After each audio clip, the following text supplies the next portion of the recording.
Ben moi, en tant qu'enfant qui a vécu pendant 10 ans, un peu plus, dans la ruelle, ben, je voulais dire comment l'évolution pour moi, là, un enfant, pas un adulte, c'était différent.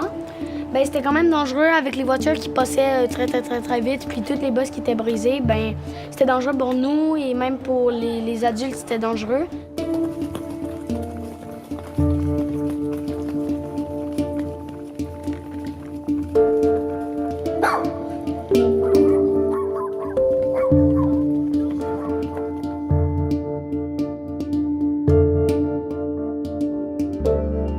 Quand je suis arrivée il y a 10 ans, on était plusieurs familles, mi-trentaine, arrivées à peu près en même temps. Donc, en même temps qu'on a vu que la ruelle était trop grise, il faisait chaud, c'était pas beau, on s'est dit, bien, allons-y avec une ruelle verte comme argument, dans le fond, pour venir sécuriser la ruelle. On est allé avec l'idée de la couleur.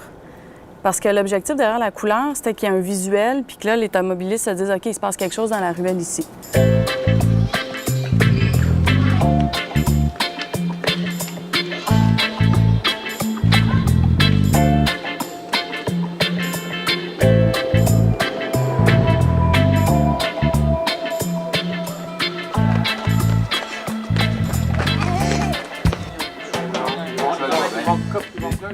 La première chose que le comité formé a fait, c'est de consulter les gens de la ruelle. Donc, on a reçu un pamphlet qui nous informait du projet de ruelle verte. Puis, c'est en communauté qu'on a décidé qu'est-ce qu'on allait faire. Parce qu'il y a eu plusieurs projets proposés.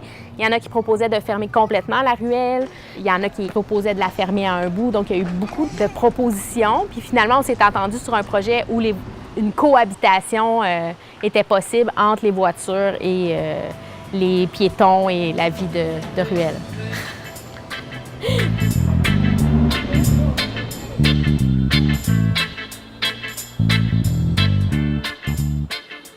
Le fait de connaître les gens, c'est pas pareil, on n'est plus anonyme. Fait que quand tu passes vite puis qu'il y a un enfant, mais que tu le connais, tu connais son nom, t'as comme pas le même... Je pense que t'as une pensée peut-être un peu plus responsable, je dirais.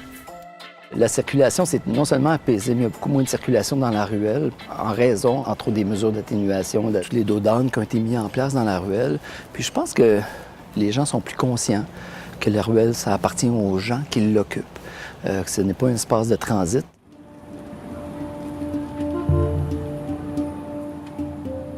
La géographe en moi dirait que c'est au niveau de l'appropriation de l'espace. C'est un espace de création, une ruelle. Donc, c'est une extension, en fait, de la cour arrière. Donc, on serait fou de ne pas aller jouer dans cet espace vécu-là. C'est un lieu de mémoire en même temps pour les enfants. Les enfants développent des souvenirs, là. Ils se créent une mémoire dans ces ruelles-là. Puis c'est aussi une espèce d'appropriation de l'espace citoyenne qui est communautaire.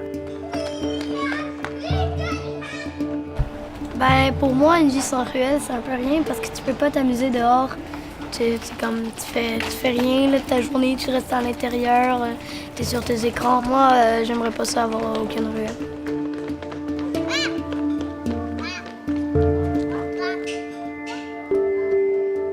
On travaille à alimenter une communauté, bien autant on va la nourrir, mais autant elle va nous redonner.